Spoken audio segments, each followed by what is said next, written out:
Welcome back to this week's video. We're gonna be talking about things I wish I knew before adopting a dog and things I think you should know before adopting a dog. So let's get started. I am a big advocate for adopt, don't shop, which means rescue dogs from shelters and foster homes instead of breeding your dogs. Now, this scenario can work with either bred dogs or shelter dogs. So follow along. The first thing I think is important to know is that shelter dogs and rescue dogs take a bit of time to kind of warm up to you. Because, you know, they're in a cage majority of their life, depending on where you get them from. And they don't know the safety or the trust or anything of that sort. It actually took Gemma about 2 weeks to even tell us that she had to go to the bathroom. Because she's from a shelter and that's what she knew. So I think for this one, patience is key. Once you adopt a dog, you're gonna have to learn a ton of patience. And it does get hard. It gets hard when they're barking at you, yelling at you and everything, but there's always a reason. Your things are now their things.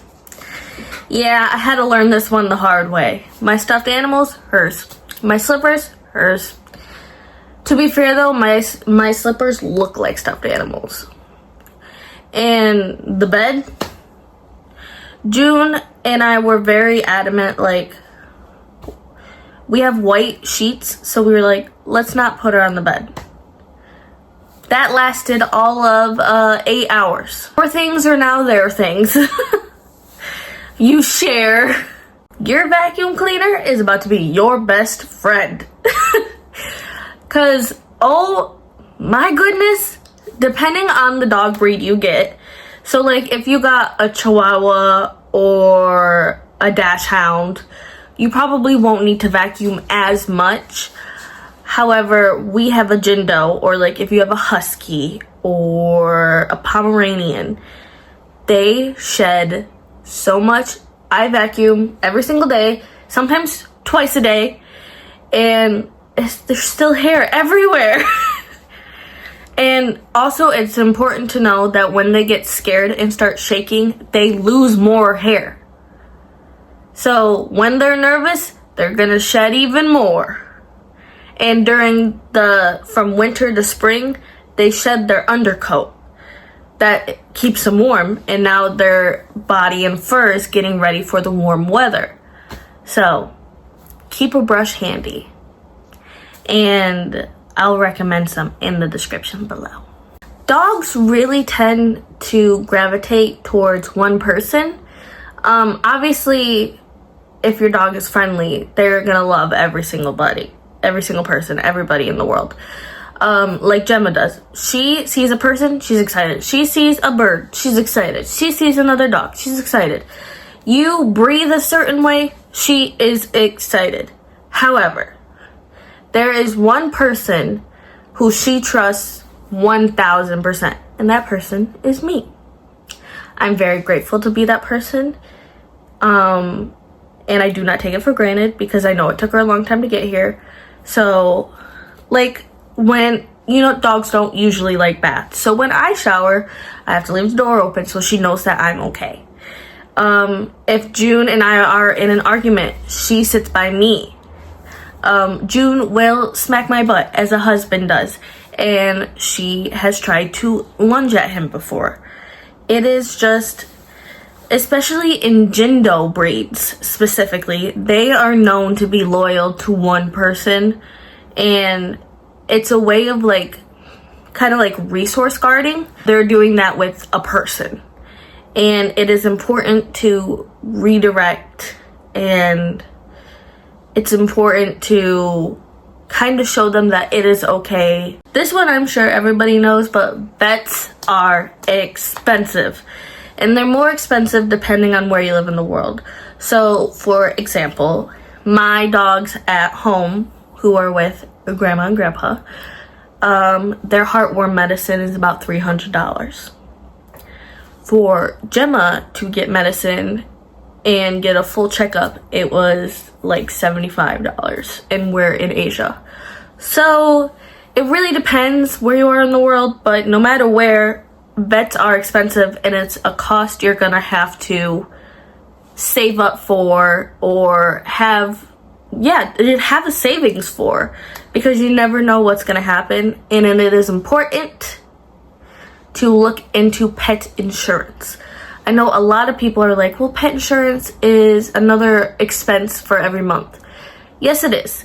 However, if your dog needs like dental surgery, or they have appendicitis or something and they need to get, or they have a pancreas attack and they need to have actual surgery, your surgery with pet insurance went from $10,000 to maybe $3,000. I fully think pet insurance is like, if we have insurance, they should have insurance, you know, because their medical bills are just as, if not more expensive than ours. So that's another expense you need to prepare for. Our living creatures and bodies aren't always cooperative. So it's just something you gotta prepare for, and you have to be willing to pay the expense. And if you're not willing to pay that expense, then maybe you shouldn't be getting a dog right now. The next thing you should know is how to research your breed. Depending on your breed means that they're gonna have different personality traits and health issues. And for my girl over here, Miss Gemma, she is a Jindo mix. We don't know what she's mixed with yet. But you can get DNA tests to learn. And hello, you want to say hello? Oh, she got the zoomies. So she is known for joint problems, eye problems, stomach problems, and they're known to be very loyal dogs, almost to the point of aggression. So how we kind of deal with that is, I hope you guys are fine with hearing her running back and forth. She got the zoomies. She's on joint supplements. She takes stuff for itchiness because that's part of her problem. Again, side note, that just came off of her as she's running across my bed. So she's on joint supplements.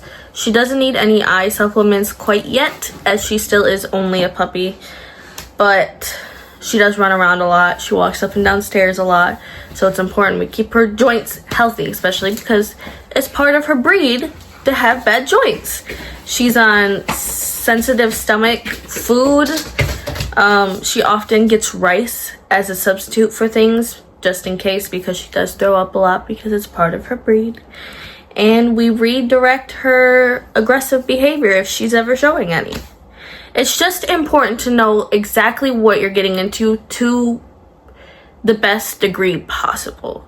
Because if you don't know, then maybe you shouldn't be getting the dog yet.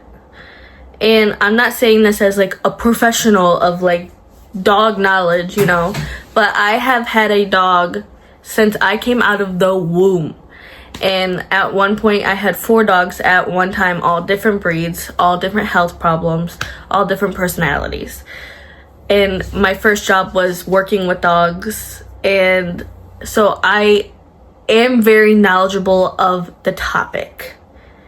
So I just think it's important that as a dog lover and want to rescue all the puppies in the whole wide world and all the old pups in the world, I think it's important to know what you're getting into. And if this is helpful, that's all that matters, you know? Like, I hope this helped you even just a little bit, kind of get an idea of what you're getting into.